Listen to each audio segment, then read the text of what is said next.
Short বলে তো আজকে কেউ আউট হয়নি। না, আমি তো শর্ট বলে আউট হয়নি। জয়ও শর্ট বলে আউট হয়নি।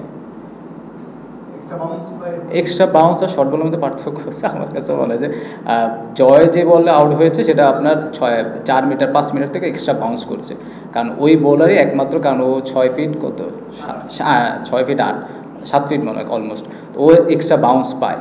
তো আমার কাছে মনে হয় যে ওই জায়গাটা আপনার যে আপনি যেটা বলেন শর্ট বলে, সে একটা হলো শর্ট বলে এক্সট্রা বাউন্স যখন হয় তখন অনেক সময় ব্যাটসম্যানের কিছু করার থাকে না, কিন্তু ওর ভিতরে আপনার অ্যাজ এ ব্যাটসম্যান হিসেবে আপনার অপশনটা খুঁজে নিতে হবে কীভাবে আপনি ওই জিনিসটা মিনিমাইজ করতে পারেন, কীভাবে আপনি এটা ম্যানেজ করতে পারেন।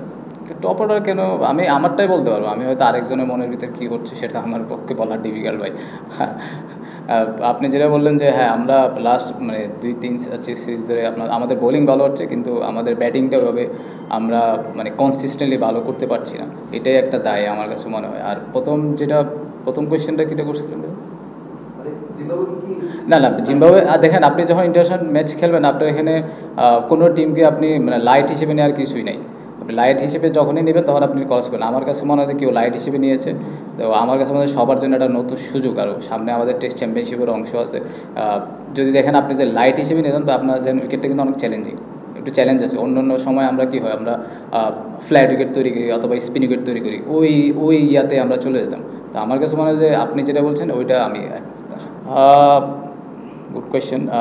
আমার কাছে মনে হয় যে অন্যদেরটা আমি বলতে পারবো না, আমি আমারটাই বলতে পারবো।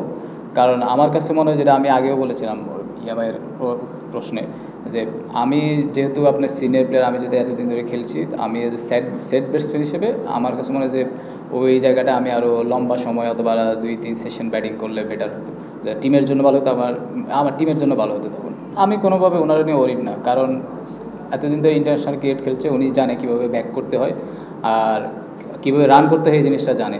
তো আমার কাছে মনে হয় যে আপনারা আমার মানে সবাই যে জিনিসটা ভুলে যাওয়া উচিত না, উনি বাংলাদেশ টিমের জন্য কী করেছে আর ওনার রানটা কতটুকু ইম্পর্টেন্ট, কতটুকু কী করতে পারে, আর যখনই খেলে তখন ম্যারাথন ইনিংসই খেলে।